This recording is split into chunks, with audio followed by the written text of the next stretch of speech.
RPOs are everywhere across the football landscape, and in this video, we're going to unpack my philosophy on keeping them simple and effective at the high school level. Let's dive in.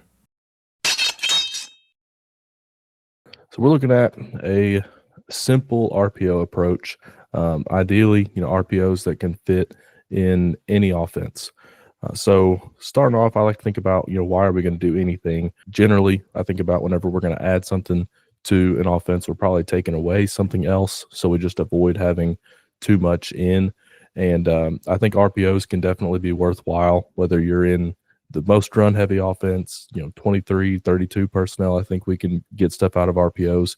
Obviously, super spread teams, they've been doing it for a long time.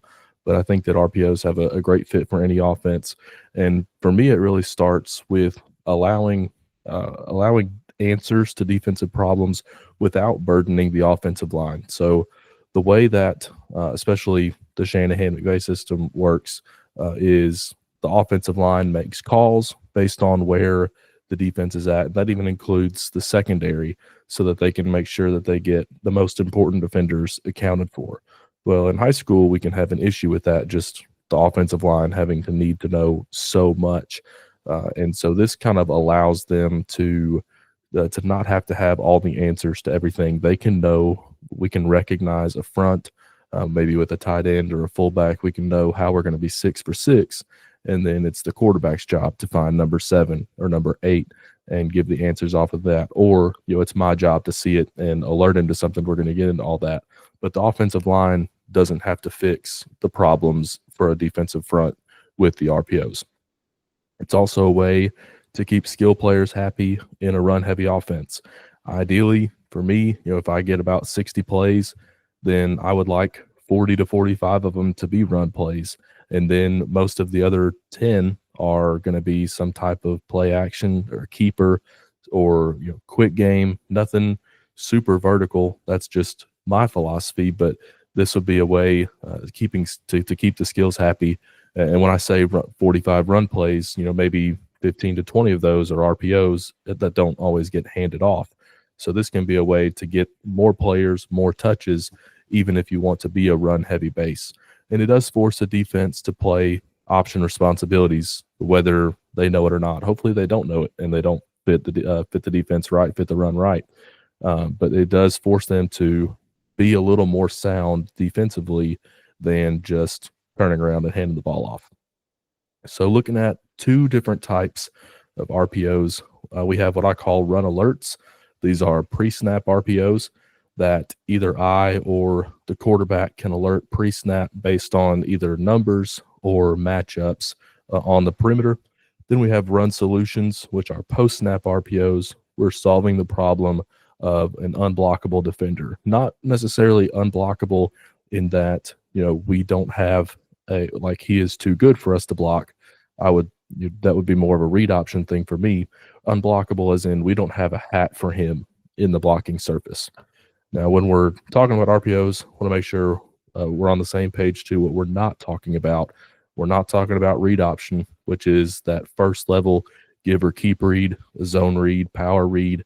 Some people just use RPO as a very general term that can sometimes throw read options in there.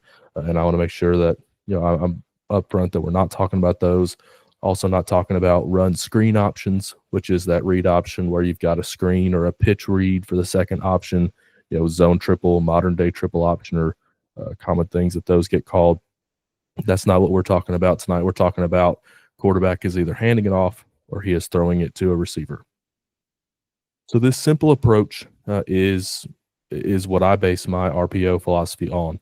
I think that RPOs have gotten very complicated, and a lot of coaches have won a lot of games and probably will win a lot of games continuing on with the more complicated RPO structure. But when I'm thinking about what can I give my quarterback to give answers, to the problems that we see week in and week out, where he can still have a very easy thought process to get the ball in the right place. So for me, it is not a quick game replacement. I know at least 4, 5, 6 years ago, the really popular thing was to just be in trips to the field, and you've got a Y stick concept to the field, some kind of access throw to the boundary and then run an inside zone. And a lot of teams would just not even have a quick game element because they would consider that RPO the quick game. That's not my philosophy with it, and we'll get into some of the reasons why. And we're not even running quick game concepts with RPOs, and we'll get into more of that too. I think there's too much to process in that scenario. We'll talk about kind of some of the coaching cues I give my quarterback. But whenever we've got multiple people running routes and we're trying to discern coverages and things all while deciding whether to hand the ball off, that takes a very special processor at quarterback that I can't always guarantee that I'm going to have. We also want to avoid the issue of linemen getting downfield.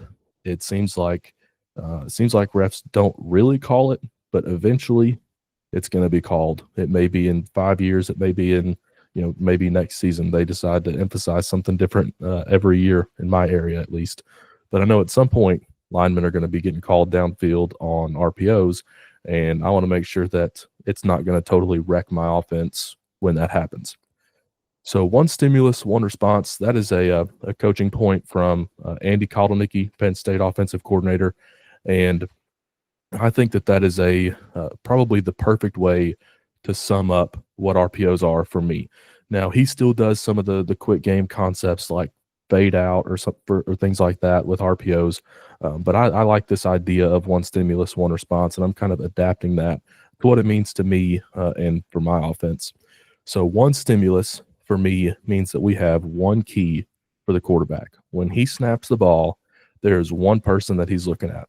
I want to look at one defender. Is he making a play on the ball, or is he widening to cover the RPO? And that's going to tell our quarterback what to do. So I like to give the quarterback this cue too.